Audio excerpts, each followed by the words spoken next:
السلام عليكم ورحمة الله وبركاته. إن الحمد لله نحمده ونستعينه ونستغفره ونعوذ بالله من شرور أنفسنا ومن سيئات أعمالنا من يهده الله فلا مضل له ومن يضلله فلا هادي له وأشهد أن لا إله إلا الله وحده لا شريك له وأشهد أن محمدا عبده ورسوله صلى الله تعالى عليه وعلى آله وصحبه وسلم تسليما كثيرا. أما بعد فأعوذ بالله من الشيطان الرجيم. يا أيها الذين آمنوا بالله ورسوله والكتاب الذي نزل على رسوله والكتاب الذي أنزل من قبل ومن يكفر بالله وملائكته وكتبه ورسله واليوم الآخر فقد ضل ضلالا مبينا. সম্মানিত মাতৃমণ্ডলী, আল্লাহ পাক রব্বুল আলামিনের যাবতীয় প্রশংসা, যে আল্লাহ পাক রব্বুল আলামিন একই একক, যার কোনো শরীক নেই। যে আল্লাহ পাক রব্বুল আলামিন সমস্ত মখলুকাতের সৃষ্টিকর্তা, তার কাজে কোনো শরীক নেই। সালাত এবং সালাম নাযিল করেন মুহাম্মদ রাসূলুল্লাহ সাল্লাল্লাহু আলাইহি সাল্লামের ওপর, যিনি সর্বশেষ নবী, শেষ রাসূল, তারপরে আর কোনো রাসূল আসবে না।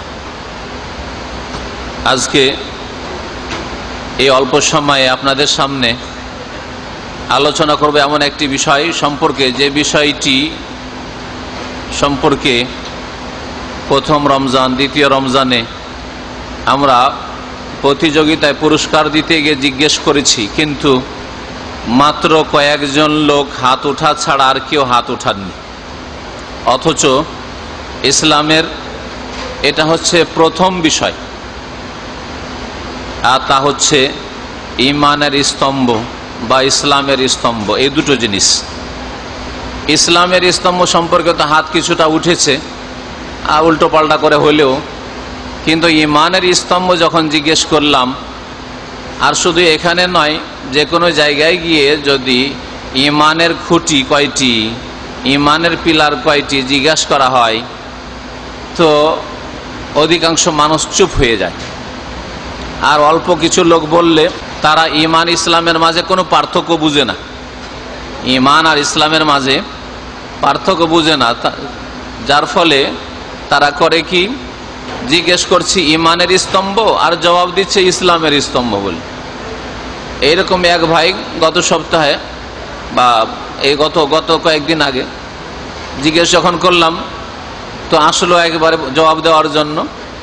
ঈমানের স্তম্ভ জিজ্ঞেস করেছি, বলল যে 5টি। আর কি শুরু করলো ইসলামের স্তম্ভ বলা, ইসলামের খুঁটি বলা।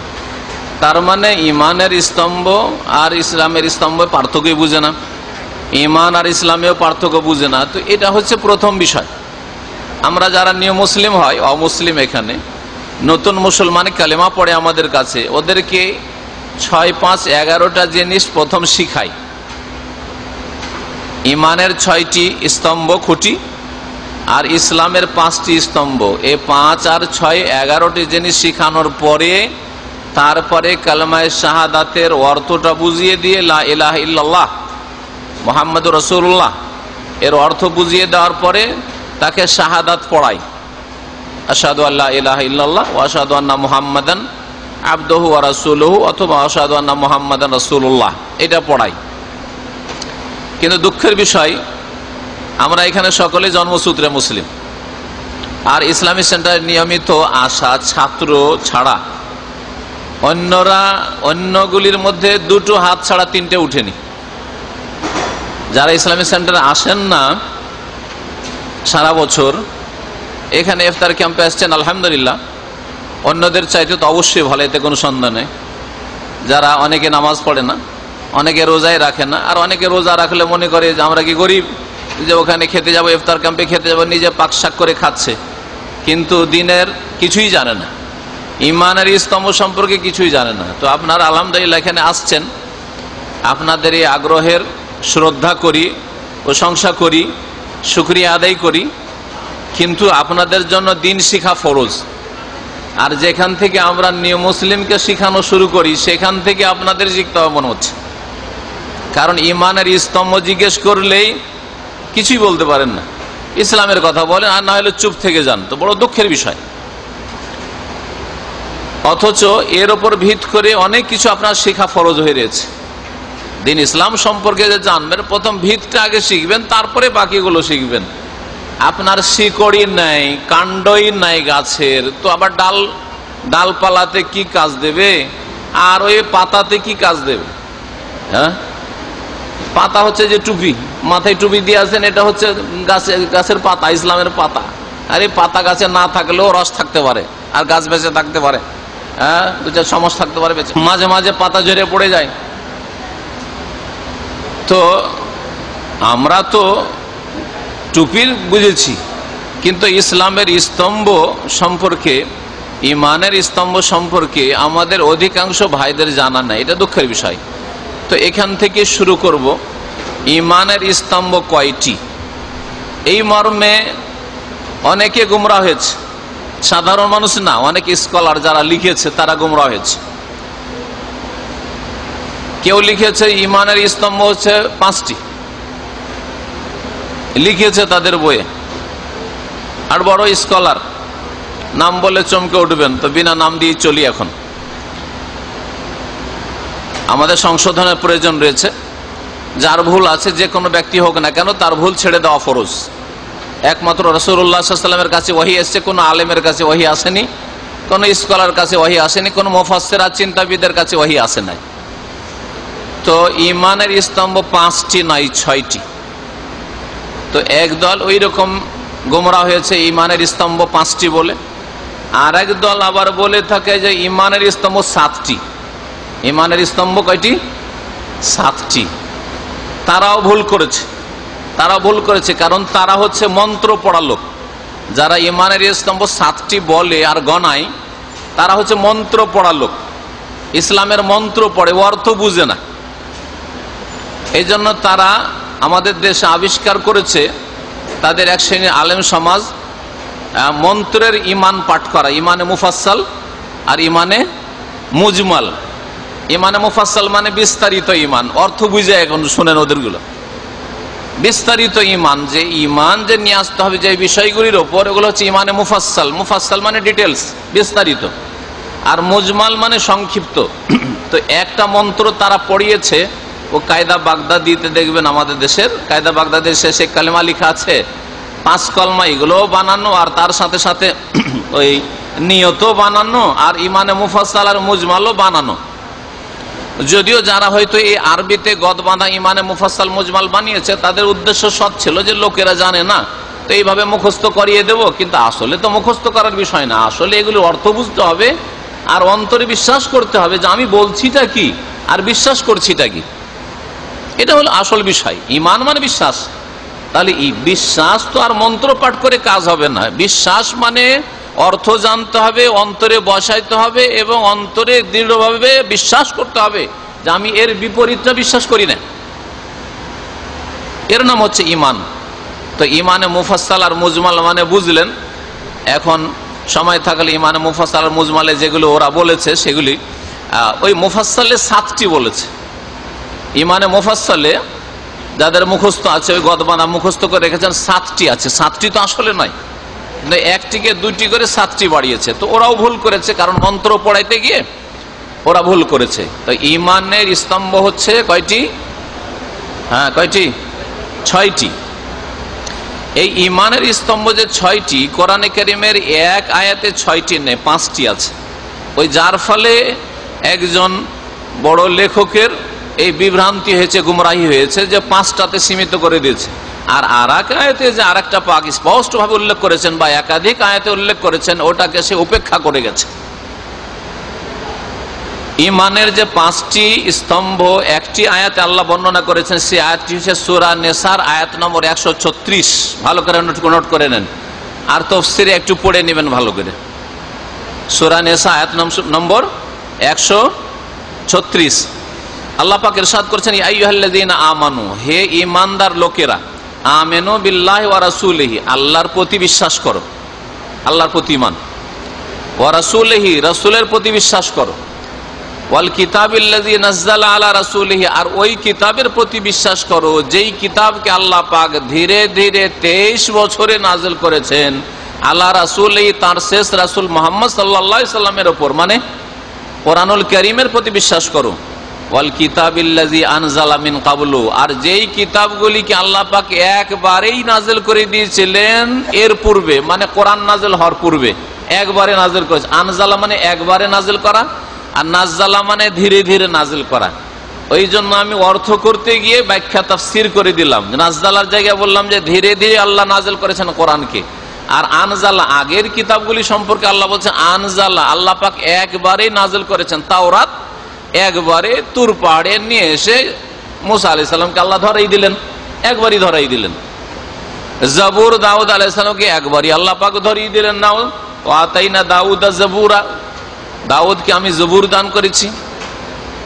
ঈসা আলাইহিস সালামকে আল্লাহ পাক ইনজিল, ইন্না আনজালনা তাওরাত ওয়াল ইনজিল, আল্লাহ বলেন ইনজিল আমি একবারই নাযিল করেছি, একবারই দিয়ে দিলেন। এইভাবে একবারেই নাযিল করে দিয়েছেন। কিন্তু কোরআনে কারীমকে আল্লাহ পাক 23 বছরে যখন যেমন সমস্যা এসছে তেমন সমাধান কোরআনে কারীম আল্লাহ নাযিল করেছেন। যখন যেটার প্রয়োজন মনে করেছেন যে এই সময় তা হচ্ছে উপযোগী এই হুকুমটা নাযিলের জন্য, তখন সেই হুকুমটা নাযিল করেছেন।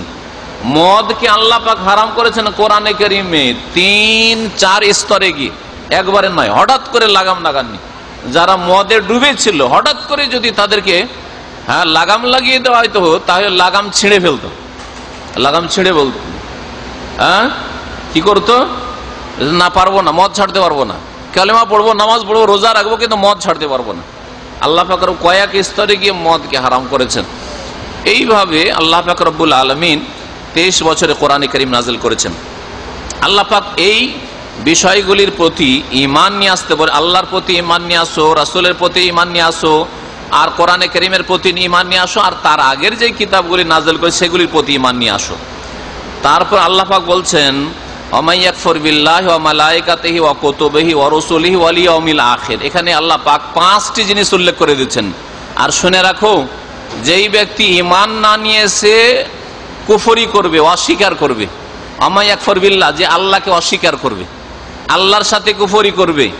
আল্লাহকে অস্বীকার করা মানে শুধু আল্লাহর অস্তিত্বকে অস্বীকার করা নয়, আল্লাহর অস্তিত্বকে অস্বীকার করলে নাস্তিক হয়, নাস্তিক।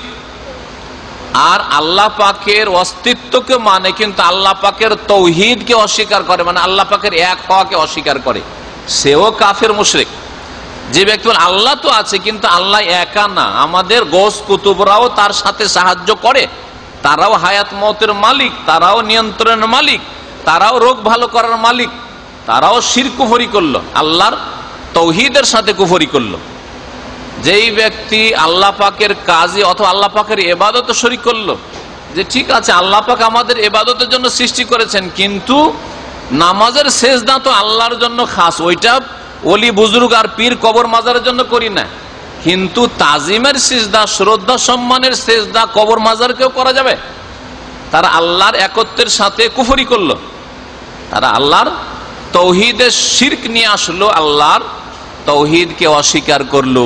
আল্লাহ বলছেন ওয়া মান ইয়াকফুর বিল্লাহ, যারা আল্লাহর সাথে কুফরি করবে, আল্লাহর অস্তিত্বকে অস্বীকার করে হোক, আল্লাহ পাকের বিধান অস্বীকার করে হোক, আল্লাহ পাকের তৌহিদ একত্ব অস্বীকার করে হোক। কেউ যদি বলে আমি নামাজ মানি কিন্তু রোজা মানি না, তাহলে সে কাফের, আল্লাহর বিধান অস্বীকার করলো, ওয়া মান ইয়াকফুর বিল্লাহ, সে আল্লাহর সাথে কুফরি করলো। কেউ যদি বলে যে আমি ব্যক্তি জীবনে ধর্মকর্ম মানি কিন্তু রাষ্ট্রনীতিতে আমি ধর্ম মানি না, আমি অর্থনীতিতে ধর্ম মানি না, আবার সুদ আর ব্যবসা হালাল হারাম ওইসব আমি বুঝি না, আমি নামাজ রোজা করব, তাহলে সে আল্লাহর সাথে কুফরি করলো, সে কাফের। সে কেউ যদি বলে যে আমি পারিবারিক বিষয়ে আমি ইসলামের কোন দিক নির্দেশনা আছে আর সেটা মানতে হবে, এটা আমি মানি না, বিবাহ শাদী করতেই হবে আর বিবাহ শাদী ছাড়া জনমিলন করা যাবে না, এটা আমি মানি না, তাহলে সে কাফের। ওয়া মান ইয়াকফুর বিল্লাহ, সে আল্লাহ পাকের বিধানের সাথে কুফরি করলো। আল্লাহ পাক বলছে যে ব্যক্তি আল্লাহর সাথে কুফরি করলো, তাহলে প্রথম পিলার ইসলামের কি? আল্লাহর প্রতি ঈমান। আর প্রথম পিলারকে অস্বীকার করা, আল্লাহ পাকের অস্তিত্বকে অস্বীকার করা, আল্লাহ পাকের একত্বকে অস্বীকার করা, আল্লাহর বিধানকে অস্বীকার করা, আল্লাহর বিধানের আংশিক অস্বীকার করা। নামাজ রোজা হজ যাকাত সবকিছু মানি কিন্তু আমি কুরবানি মানি না, আল্লাহর বিধান একটি বিধানকে অস্বীকার করলো, সে আল্লাহর সাথে কুফরি করলো। আর যেই ব্যক্তি কুফরি করবে তার ওয়া মান ইয়াকফুর বিল্লাহি ওয়া মালাইকাতিহি, ফেরেশতার সাথে, 2 নম্বরে ফেরেশতা মালাইকার কথা আল্লাহ উল্লেখ করেছে। মালাইকা বহু বচন, এক বচন হচ্ছে মালাক। মালাক কিন্তু আমরা আমাদের দেশের ভাষায় ইন্ডিয়া, বাংলাদেশ, পাকিস্তানে ফার্সি, উর্দু আর বাংলায় ফেরেশতা করে দিয়েছি, ফার্সিতে তর্জমা করে দিয়েছি। আসলে ফেরেশতা শব্দ আরবি নয়, মালাইকা বহু বচন আর মালাক হচ্ছে এক বচন। তো আল্লাহর প্রতি ইমান, ইমান বিল্লাহ ও মালাইকাতিহি, আর মালাইকা ফেরেশতাদের প্রতি ইমান দ্বিতীয় পিলার। ও মালাইকাতি ও কুতুবিহি, আল্লাহ পাকের যতগুলি গ্রন্থ তিনি আসমান থেকে নাযিল করে সেগুলির প্রতি ইমান নিয়ে আসে। মানুষের রচনা করেছেন সেগুলির প্রতি ইমান নয়, আল্লাহ যেগুলি আসমানি কিতাব নাযিল করে সেগুলির প্রতি ইমান নিয়ে আসা। কেন এই কথা বললাম? এই জন্য যে দুই রকম গ্রন্থ রয়েছে, ধর্মগ্রন্থ। কিছু ধর্মগ্রন্থ রয়েছে আসমানি কিতাব, আসমান থেকে আল্লাহ পাক নাযিল করেছেন, যেমন বললাম তাওরাত, ইনজিল, জাবুর, কোরআনুল করিম, সুহুফে ইব্রাহিম, ইব্রাহিম আলাইহিস সালামের সাহিফা। কিন্তু বেদ, বেদ মানুষের রচনা, যদিও ধর্মগ্রন্থ হিন্দুদের।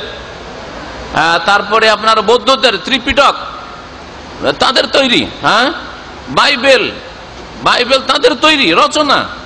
ইনজিল আল্লাহ নাযিল করেছেন, কিন্তু এই বাইবেল, এই যে প্রচলিত আজকের বাইবেল আল্লাহ নাযিল করেননি, তো এগুলো হচ্ছে মানুষের রচিত।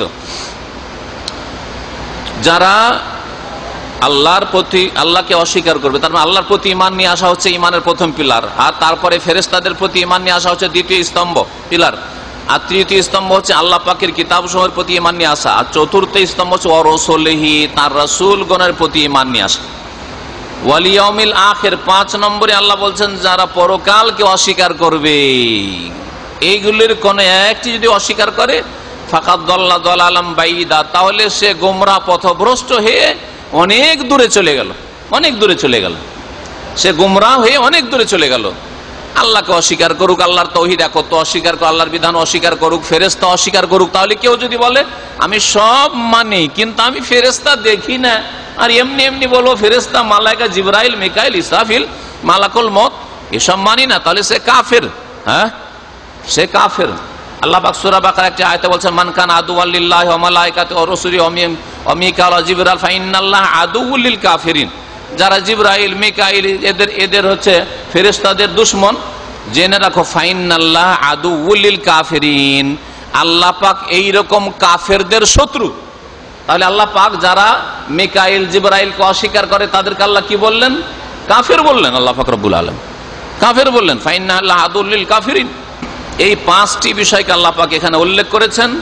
আর 6 নম্বরটা শুনেন, সূরা কামার, তকদির সম্পর্কে। বাকি আগে তকদির, তাহলে ভালো মন্দ তাকদির, এই তকদিরের কথা আল্লাহ পাক কোরআনে কারীমের একাধিক আয়াতে উল্লেখ করেছে। তার মধ্যে সূরা কামারের 49 নম্বর আয়াতে রয়েছে। আল্লাহ পাক ইরশাদ করেছেন ইন্না কুল্লা শাইইন খালাকনাহু বিকাদার, নিশ্চয় আমি প্রত্যেক বস্তুকে সৃষ্টি করি, শুধু মানুষকে নয়। আর মানুষের ধর্মের শুধু তকদির লেখা হয়নি, দুনিয়াও লেখা হয়েছে। আর শুধু মানুষের না, পশু পাখির, গরু ছাগলের, আসমান জমিনের, পাহাড় পর্বতের, নদী নালা, সাগর মহাসাগরের, কার আয়ু কতটা, আর কখন কতদিন এই নদী থাকবে, আর কখন শুকিয়ে যাবে, চর পড়ে যাবে, আর কখন এই সমুদ্র শেষ হয়ে যাবে, কখন এই আসমান জমিন শেষ হয়ে যাবে, সব কিছু লেখা আছে, সব কিছু লেখা আছে আল্লাহ পাক রব্বুল আলামিনের কাছে। ইন্না কুল্লা শাইইন খালাকনাহু বিকাদার, নিশ্চয় আমি প্রত্যেক বস্তুকে সৃষ্টি করেছি সুনির্ধারিত ভাবে, তার তাকদীরের সাথে। কাদার আল্লাহ ব্যবহার করেছে, কাদার মানে তাকদীর। আর আল্লাহ পাক সূরা আহজাবের আরেকটি আয়াতে বলেছেন ওয়া কানা আমরুল্লাহি কাদারাম মাকদুরা, আল্লাহ পাকের নির্দেশ হচ্ছে কাদারাম মাকদুরা, সুনির্ধারিত, সুপরিমিত, আল্লাহর পক্ষ থেকে সুনির্ধারিত। তাহলে এই আয়াত প্রমাণ করে যে তাকদীর লেখা রয়েছে, ভালো মন্দ সৃষ্টি হবে, হবে না, হবে তো কোথায়, মরবে তো কোথায়, রুজি পাবে তো কি রুজি পাবে, চাকরি পাবে না ব্যবসায়ী হবে, সুস্থ না অসুস্থ হবে, খোঁড়া হবে না চোখলা হবে না কি হবে, শুধু মানুষের ক্ষেত্রে না, সমস্ত সৃষ্টি সম্পর্কে আল্লাহ পাক রব্বুল আলামিন জানেন, সবকিছু জানেন, অতীত বর্তমান ভবিষ্যৎ সবকিছুই জানেন। আর আল্লাহ পাক রব্বুল আলামিন সবকিছু লিখে রেখেছেন, আর তার ইচ্ছা মোতাবেক যেই যুগে সেটা সৃষ্টি করবেন সেই যুগটা সম্পর্কে আল্লাহ পাক জানেন, এবং নিজের ইচ্ছাতে স্বাধীনভাবে আল্লাহ সৃষ্টি করেন। আল্লাহ পাক কোনো কাজে বাধ্য নন, তার ইচ্ছা মোতাবেক সৃষ্টি করেন। এবং আল্লাহ পাক রব্বুল আলামিন সুরক্ষিত রেখেছেন লৌহে মাহফুজে এসব লিখে। তো এই 6টি হচ্ছে ইমানের স্তম্ভ, 6টি হচ্ছে ইমানের স্তম্ভ। বিস্তারিত এই 6টি জিনিস সম্পর্কে একটু শোনা যাক। আল্লাহর প্রতি ইমান সম্পর্কে মোটামুটি ইঙ্গিত করেছি, তবে এর সাথে আরেকটু সংযোজন করি, সেটা হচ্ছে আল্লাহর প্রতি ইমান, আল্লাহর প্রতি বিশ্বাস 4টি জিনিস দ্বারা সম্পন্ন হবে। আল্লাহর অস্তিত্বকে বিশ্বাস করা, আল্লাহ পাকের জাত এবং সিফাত, আল্লাহ পাকের সত্তা এবং গুণাবলীকে বিশ্বাস করা, আসমা সিফাত, আল্লাহ পাকের নাম গুণাবলীর তৌহিদকে বিশ্বাস করা, আল্লাহ পাক রব্বুল আলামিনের কাজগুলিকে আল্লাহর জন্য সুনির্ধারিত করা, বিশ্বাস করা, তৌহিদের রুবুবিয়ত, আল্লাহ পাকের জন্য সমস্ত ইবাদত বন্দেগী যে খাস করতে হবে এ কথা বিশ্বাস করা। এই 4টি বিষয়ের মাধ্যমে এই 4টিকে আলাদা আলাদা বিষয় করে ঘন্টার পর ঘন্টা আলোচনা করা যেতে পারে, কিন্তু যেহেতু ইমানের মৌলিক বিষয় আজকে আলোচনা করছি, আপনার মধ্যে এই 4টি জিনিস থাকতে হবে, এই 4টি জিনিসের উপর বিশ্বাস থাকতে হবে, তাহলেই আল্লাহর প্রতি ইমান আপনার কমপ্লিট হবে। মালায়েকা, ফেরেশতাদের ক্ষেত্রে আসি। ফেরেশতাদের প্রতি বিশ্বাস, ফেরেশতা মালায়েকা, আল্লাহ পাক রব্বুল আলামিন অসংখ্য ফেরেশতা সৃষ্টি করেছেন, কিন্তু অল্প কয়েকজন ফেরেশতার নাম কোরআনে কারিমে অথবা রাসূলুল্লাহ সাল্লাল্লাহু আলাইহি ওয়াসাল্লামের হাদিসে রয়েছে। তো যেই কয়জনের নাম উল্লেখ করা হয়েছে নাম ধরে বিশ্বাস করতে হবে, আর যাদের নাম উল্লেখ করা হয়নি তাদের নাম নিজের পক্ষ থেকে রচনা করা যাবে না, বানানো যাবে না। মনে রাখবেন এই ক্ষেত্রে যেমন জিবরাইল আলাইহিস সালাম, জিবরাইলের নাম কোরআনে কারিমে রয়েছে, রাসূলুল্লাহ সাল্লাল্লাহু আলাইহি ওয়াসাল্লামের হাদিসে রয়েছে, তাই না? মিকাইল বা মিকাল 2 রকমই রয়েছে কিরাত কোরআনে কারিমে। তো মিকাইল বলেন বা মিকাল বলেন, ফেরেশতার নাম রয়েছে, জিবরিল ও মিকাল। আর কোন ফেরেশতা? ইসরাফিলের নাম কোরআনে কারিমে আছে? কোরআনে কারিমে ইসরাফিলের নাম নেই। সিংহা নিয়ে যে বসে আছে, পৃথিবী ধ্বংস হবে, আল্লাহর হুকুম হবে, সিংহায় ফোক দেবেন, তার নাম রাসূলুল্লাহ সাল্লাল্লাহু আলাইহি ওয়াসাল্লামের সহিহ হাদিসে রয়েছে, একাধিক হাদিস রয়েছে এই মর্মে। তো ইসরাফিলের নামও রয়েছে হাদিসে, আমরা ওইভাবে বিশ্বাস করব যেমন কোরআনে কারিমে জিবরাইল আর মিকাইলের নাম রয়েছে, বিশ্বাস করব। এখন বাকি থাকলো মালাকুল মউত। মালাকুল মউত মানে মওতের মৃত্যু দায়িত্বশীল ফেরেশতা, মৃত্যু দানের জন্য যেই ফেরেশতাকে দায়িত্ব দেওয়া হয়েছে যে মানুষের আত্মাগুলি গ্রহণ করবে, এই আত্মা গ্রহণের যে দায়িত্ব দেওয়া হয়েছে যে ফেরেশতাকে, তাকে বলা হয় মালাকুল মউত। আল্লাহ পাক সূরা সাজদার একটি আয়াত ইরশাদ করেছেন, কুল ইয়াতাওয়াফাকুম মালাকুল মউতিল্লাযী উক্কিলা বিকুম সুম্মা ইলা রাব্বিকুম তুরজাউন। হে নবী, তুমি মানুষকে বলে দাও, ইয়াতাওয়াফাকুম মালাকুল মউত, তোমাদের আত্মাগুলি গ্রহণ করে, তোমাদের প্রাণটা নিয়ে যায়। ইয়াতাওয়াফাকুম, তোমাদের রূহটা কবজ করে নেয়। মালাকুল মউত, মওতের দায়িত্বশীল ফেরেশতা। আল্লাযী উক্কিলা বিকুম, যাকে তোমাদের উপর নিযুক্ত করা হয়েছে, এই দায়িত্ব তাকে দেওয়া হয়েছে, নিজের পক্ষ থেকে নয়। আল্লাযী উক্কিলা বিকুম, তারপরে তোমাদের প্রাণ হরণ করলো, তোমাদের আত্মাগুলি নিয়ে নিল, তারপরে কি হবে? সুম্মা ইলা রাব্বিকুম তুরজাউন, তারপরে রবের কাছে তোমাদের ফিরে যেতে হবে। যেখান থেকে এসছো ওখানে যেতে হবে, আল্লাহর কাছ থেকে, আল্লাহর হুকুমে এসেছো, আল্লাহর কাছেই ফিরে চলে যেতে হবে। শুধু মানুষকে ফিরে যেতে হবে না, ওয়াইলাল্লাহি তুরজাউল উমুর, আল্লাহ পাক কোরআনে কারিমে বলেছেন সমস্ত কিছু আল্লাহর কাছে ফিরে যাবে। সবকিছু আল্লাহর নির্দেশে সৃষ্টি হয়েছে, আর সব কিছুর ফয়সালা আল্লাহ পাকের হাতে ফিরে যাবে, আর সবকিছুই আল্লাহর কাছে ফিরে যাবে। ওয়াইলাল্লাহি তুরজাউল উমুর, আল্লাহর কাছে ফিরে যেতে হবে, এর জন্য প্রস্তুতি নিতে হবে, আল্লাহর কাছে যেতে হবে। তাহলে কি জন্য আল্লাহ পাঠিয়েছিলেন? গরু ছাগলের মতো খাওয়া দাওয়া করার জন্য, পেটের ক্ষুধা দূর করার জন্য, আর যৌন ক্ষুধা দূর করার জন্য দুনিয়া পাঠিয়েছিলেন? না তোমাকে সৃষ্টি করার, হে আদম সন্তান, হে আব্দুল্লাহ, হে মোহাম্মদ, হে আহমদ, তোমাকে সৃষ্টি করার আল্লাহ পাক রব্বুল আলামিন কোন টার্গেট রেখেছেন, লক্ষ্য উদ্দেশ্য রেখেছেন? তোমাকে কি জানিয়ে দেওয়া হয়েছিল যে তোমাকে কেন দুনিয়ায় পয়দা করা হয়েছে? কেন পয়দা করা হয়েছে? আফাহাসিবতুম আন্নামা খালাকনাকুম আবাসা, তোমরা কি এই ধারণা করেছো তো তোমাদেরকে খেল তামাশার জন্য আল্লাহ সৃষ্টি করেছেন? ওয়া আন্নাকুম ইলাইনা লা তুরজাউন, আর আমার কাছে তোমাদের ফিরে আসতে হবে না? অবশ্যই ফিরে আসতে হবে। ফিরে আসতে হবে, তার জন্য দুনিয়ায় প্রস্তুতি নেওয়ার জন্য তোমাকে পাঠানো হয়েছে। দুনিয়া তোমার কর্মজগৎ, ওখানে কাজ করে আসবে। আল্লাহ যা করতে বলেছেন করবে, যা বারণ করেছেন তা থেকে বিরত থাকবে। যা করতে বলেছেন করবে, আর যা নিষেধ করেছেন সেগুলো থেকে বেঁচে থাকবে। এটাই হচ্ছে ইবাদত। এটা হচ্ছে ইবাদত। ইবাদত মানে দু তিনটা কাজ নয়, শুধু নামাজটা পড়লেন, ইবাদত একবারে কমপ্লিট করে দেন। হ্যাঁ, একটা বড় ইবাদত করলেন, নামাজের আগে তৌহিদ প্রতিষ্ঠা করলেন। হ্যাঁ, একটি ইবাদত, মূল ইবাদত কায়েম করলেন, কিন্তু বাকি আপনার জীবনে, সার্বিক জীবনে ইবাদত রয়েছে। তো ইবাদত হচ্ছে ব্যাপক অর্থে আল্লাহ পাক যা নির্দেশ দিয়েছেন তা পুরোপুরি পালন করা, আর আল্লাহ পাক যা থেকে বারণ করেছেন সেসব থেকে বেঁচে থাকা, দূরে থাকা, এই হচ্ছে ইবাদত। তো বলছিলাম যে মালাকুল মউত আল্লাহ কোরআনে কারীমে বলেছেন। আচ্ছা, আল্লাহ পাক জিবরাইল বললেন, মিকাইল বললেন, ইসরাফিল বললেন, মালাকুল মউতের নাম যদি আর অন্য কিছু থাকতো তো আল্লাহ বলতেন না? হ্যাঁ, না আল্লাহ কৃপণতা করলেন, বললেন না? হ্যাঁ, আমাদের দেশে মালাকুল মউতের একটা নাম আছে, প্রচলিত নাম, কি বলতে পারেন? হ্যাঁ, আজরাইল। হ্যাঁ, ওজনে মিলছে ঠিক, মানে হয়েছে জিবরাইল, মিকাইল, ইসরাফিল, আজরাইল মিলিয়ে দিল। ও কোরআনে থাকার না থাকা, রসুলের হাদিসে থাকার না থাকা, মিলছে তো, ওজনে মিলছে, তাই না? কবিতার মতো ছন্দে মিলছে, সুতরাং ঠিক আছে, তাই না? আরে ভাই, দলিল পেশ করেন যে আজরাইল নামটা আল্লাহ দিয়েছেন, তার রসুল দিয়েছেন। কোন একটা হাদিসে আছে? একটা জয়ীফ হাদিস, জয়ীফ দুর্বল হাদিস আছে? কখনো তো চিন্তা করলেন না। দিন শিখার যে প্রয়োজন রয়েছে, অনেকে ভাবছেন আরে শেখ ইমানের পিলার আলোচনা, ইমানের পিলার কি, ছয়টা তো জানি, কিন্তু আপনার ইমানের ধরনটা কি হইতে হবে? আপনি সারা জীবনটা আজরাইল আজরাইল, আরে আজরাইল জান কবুজ করতে আসে, আজরাইল বলে আসলেন, কাল কিয়ামতে আল্লাহ জিজ্ঞেস করবেন যে আমি একে আজরাইল বলেছিলাম, তোমাকে এই নাম রাখার অধিকারটা দিল ওকে, এই নামটা বললে কেন তুমি? কি জবাব দেবেন বলেন দেখি?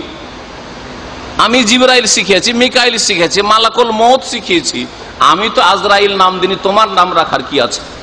আরে আপনার নাম, আপনার যে নামটা আছে হাবিবুর রহমান, আপনাকে যদি মহিবুর রহমান বলে ভালো লাগবে? হ্যাঁ, আপনাকে যদি আপনার নাম ছাড়া অন্য নামে ডাকে তা আপনি বলবেন আমাকে ঠাট্টা মজাক করছে, তাই না? খারাপ লাগবে আপনাকে, যতই ভালো নাম দিয়ে ডাকো, যতই ভালো নাম দেবে, কখনো ভালো লাগবে না। কিন্তু আপনার মা বাবা যে নামটা আপনার রেখেছে সেটা আপনার কাছে প্রিয়, সেটা আপনার কাছে প্রিয়, যদি সেটা বৈধ নাম হয় তাহলে। তো কথা হচ্ছে আল্লাহ পাক রব্বুল আলামিন ফেরেশতাদের সৃষ্টি করেছেন, তার অধিকার নাম রাখার আমার আপনার অধিকার নেই। সুতরাং এই আজরাইল নামটা থেকে আল্লাহর হস্তে তওবা করে নেন, আজকে আজরাইল নাম বলবেন না। আজরাইল নাম কোথাও নেই। আমরা একবার অনেক তদন্ত করলাম, একটা ডিকশনারি আছে, কোরআনেও নেই, হাদিসেও নেই, জয়ীফও নেই, সহিও নেই, কোনো হাদিসে নেই। একটা ডিকশনারি আছে এক খ্রিস্টানের লেখা, অ্যারাবিক, অনেক খ্রিস্টানরা অ্যারাবিক বলে, সিরিয়াতে, তারপরে লেবাননে, মেসরে বহু খ্রিস্টান আছে, বহু খ্রিস্টান আছে যারা আরব, মাতৃভাষা আরবি, কিন্তু আল্লাহ পাক তাদেরকে গুমরা করেছে। কোরআনের ভাষা জানা সত্ত্বেও, মাতৃভাষা সত্ত্বেও তারা হেদায়েত পায়নি, বরং তারা কট্টর ইসলামের শত্রু। তো এদের একজন একটা ডিকশনারি লিখেছে অ্যারাবিক, সেই ডিকশনারির নাম হচ্ছে আল-মুনজিদ। এই আল-মুনজিদে এই নামটা এসেছে, তাতেও সে কিন্তু আজরাইল লিখেনি, আইনে কাসরা দিয়ে ইসরাইল লিখেছে, ইসরাইল। আর বর্তমান যে দেশ, যেটা ইসরাইলকে ইসরাইল বলছে, এটা আলিফ হামজাদি, দুটোতে পার্থক্য আছে। হ্যাঁ, হামজাদি আর সিন দিয়ে, এটা হচ্ছে ইসরাইল। ইসরাইল থেকে ইসরাইল বলছে এই ইহুদিদের দেশকে, ইহুদিরা যে দখল করে আছে ফিলিস্তিনকে। আর যেটা ওই আল-মুনজিদের লেখক খ্রিস্টান, ওই মালাকুল মউতের নাম লিখেছে সেটা আইন জা দিয়ে, আইন জা ইসরাইল। তাহলে যারা আজরাইল বলছেন তারা তো ওই খ্রিস্টান অনুকরণ করছেন। হ্যাঁ, খ্রিস্টান লেখকের অনুকরণ করছেন না। আল্লাহ বললেন না, তার রসুল বললেন না, চার খলিফা বললেন না, চার ইমাম আবু হানিফা, শাফি, মালিক, আহমদ বললেন। কোন ফিকার কিতাবে দেখান তো যে আজরাইল নামটা আছে, হেদায়েত আছে, বেকায়েতে আছে, আবু হানিফার ফিকহে আকবরে আছে, কোথাও নেই। তাহলে এই ইমানের বিষয়গুলিকে ঠিক করতে হবে। তকদিরকে অনেকে ছেড়ে দিয়েছে, যে বলছিলাম যে তকদিরকে ছেড়ে দিয়েছে কারণ পাঁচটি একটা আয়াত আছে আর ওইটা আর এক আয়াত আছে, সেটা ছেড়ে দিয়েছে, এটাও ঠিক নয়। বরং নবী করিম সাল্লাল্লাহু আলাইহি ওয়াসাল্লাম কোরআনে কারীমের সবচেয়ে উত্তম ব্যাখ্যা করেছেন। জিবরাইল আলাইহিস সালাম একদিন একজন আগন্তুক অপরিচিত ব্যক্তি মেহমান হয়ে সাদা একেবারে কাপড় পরে আসলেন। আসার পরে মসজিদ নববীতে রাসূলুল্লাহ সামনে বসে গেলেন, আর বসার পরে কয়েকটি প্রশ্ন করা শুরু করলেন। কয়েকটি প্রশ্ন করেছিলেন। আসার পরে সামনে বসলেন রাসূলুল্লাহ সাল্লাল্লাহু আলাইহি ওয়াসাল্লামের, আর জিজ্ঞেস করতে লাগলেন যাতে করে সাহাবীরা জানতে পারেন, রাসূলুল্লাহ সাথী সঙ্গীরা মাসলা মাসাইল আকীদার বিষয় বিভিন্ন বিষয়গুলি জানতে পারেন। জিবরাইল মানুষের রূপ ধরে এসেছেন। সাহাবীরা ওমর রাদিয়াল্লাহু আনহু বলছেন আমরা কেউ চিনিও না, আবার দূর থেকে আসলে তো ময়লা কাপড় থাকবে, কাপড়ও ময়লা না, একবারে সাদা কাপড়। আশ্চর্য হলেন যে এই লোক কে? এসে জিজ্ঞেস করলো ইসলাম সম্পর্কে, ঈমান সম্পর্কে, ইহসান সম্পর্কে, তারপরে কিয়ামত সম্পর্কে। কিয়ামত সম্পর্কে যখন রাসূলুল্লাহ বললেন না যে আমি তো জানি না, তোমার চাইতে বেশি আমি জানি না, তখন বলে কিয়ামতের লক্ষণ। এই 5টি প্রশ্ন, এই 5টি প্রশ্ন ওই হাদিসে রয়েছে। এতে রয়েছে ঈমানের পিলার আর ইসলামের পিলার।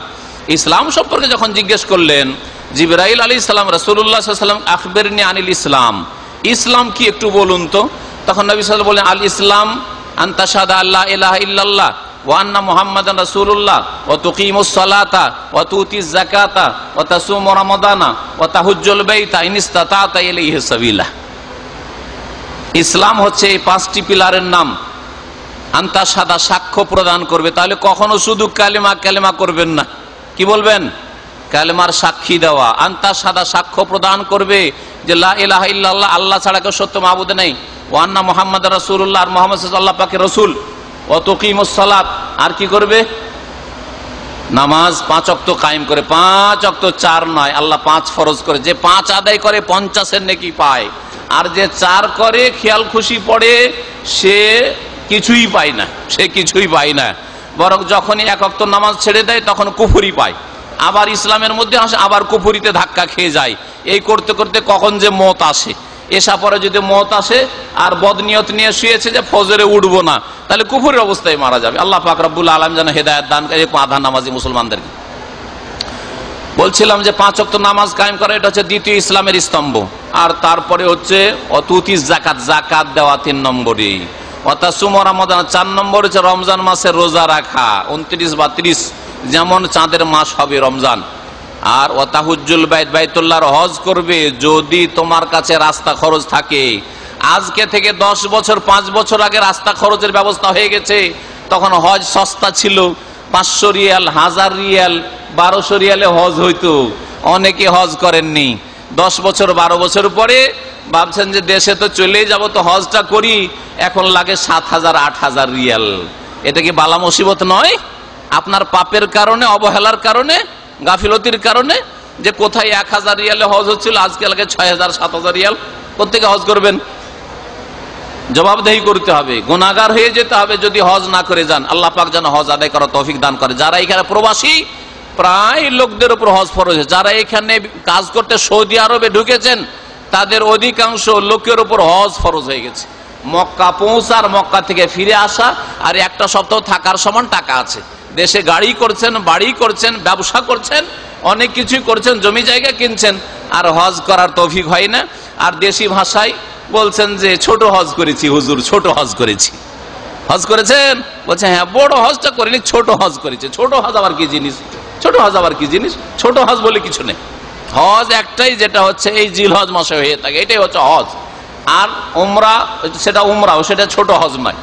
আর সেই উমরা দিয়ে আপনার ফরজ আদায় হবে না। সুতরাং হজ আদায়ের জন্য সচেষ্ট হবেন। আল্লাহ পাক যেন সকলকে তৌফিক দান করে, যারা বিশেষ করে এখানে এসেছেন। আর যেসব ভাইয়েরা অনলাইনে শুনছেন, বোনেরা শুনছেন, আল্লাহ পাক তাদেরকেও যেন হজ পালন করার তৌফিক দান করেন।